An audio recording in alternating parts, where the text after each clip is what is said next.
Le duc et la duchesse de Sussex sont sur une trajectoire de collision avec le roi Charles, car leur fils fêtera son 4e anniversaire lors du couronnement du roi.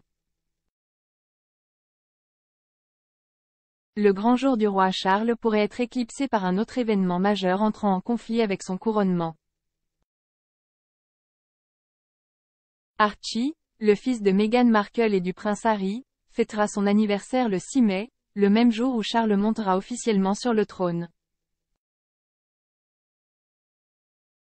L'affrontement pourrait approfondir les tensions royales entre le Royal House et les Sussex. Plus tôt cette année, Buckingham Palace a annoncé la date du couronnement mais n'a pas donné plus de détails sur les raisons pour lesquelles il a été choisi.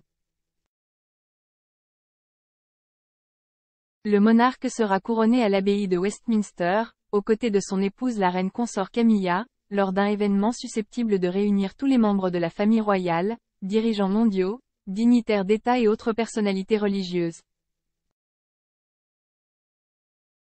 Cependant, l'événement royal aura lieu le même jour que le 4e anniversaire des Archie. L'annonce de la date fait suite à une série d'affrontements entre Harry et Meghan et la famille royale depuis que le couple a quitté la société en 2020. L'affrontement s'est accentué au début du mois de décembre, alors que le couple basé aux États-Unis a fait une série d'allégations contre la famille royale dans leur série de docu Netflix Harry-Meghan. Le couple a accusé la maison royale, sans donner de nom, de mener une guerre médiatique contre les Sussex en semant délibérément des histoires négatives sur le couple dans le but de détourner l'attention d'une couverture moins favorable d'autres membres de la famille royale. Jenny Afia, associée du cabinet d'avocats Schilling à Londres, a déclaré dans la série documentaire Netflix, « Il y avait une véritable sorte de guerre contre Meghan, et Jay certainement vu des preuves qu'il y avait eu un briefing négatif du palais contre Harry. Et Meghan en fonction des agendas des autres. Ce déluge d'articles négatifs sur la rupture de la relation avec son père a été la goutte d'eau dans une campagne de couverture négative à son sujet. » Dans une autre accusation accablant, le duc de Sussex a affirmé que le bureau de son père avait divulgué aux médias une correspondance privée entre lui et le roi Charles au sujet de son projet de déménager au Canada. Il a déclaré, « L'élément clé de cette histoire qui m'a fait prendre conscience que le contenu de la lettre entre moi et mon père avait été divulgué était que nous étions prêts à renoncer à nos titres de Sussex. C'était le cadeau. » Le prince Harry a également déclaré que son frère, le prince William, lui avait crié dessus lors d'un sommet de crise en janvier 2020 à Sandringham devant la reine.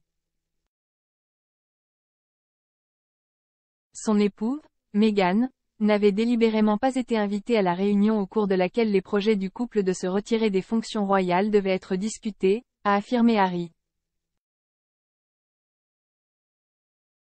C'était très terrifiant de voir mon frère crier et me crier dessus et mon père a dit des choses qui étaient tout simplement fausses, et ma grand-mère s'est assise tranquillement là et a en quelque sorte tout compris, a-t-il ajouté.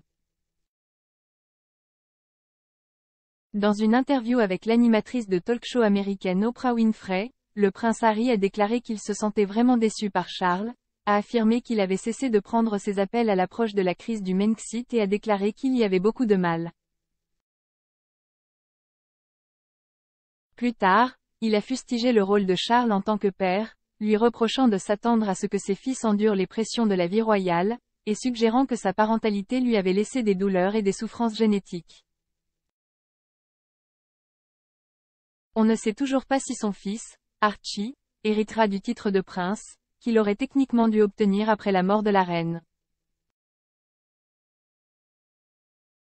La fille des Sussex, Lilibet, n'a pas encore obtenu son titre de princesse. Le duc et la duchesse de Sussex auront une place au couronnement du roi s'ils souhaitent y assister, malgré les retombées de leur documentaire Netflix, a-t-on rapporté.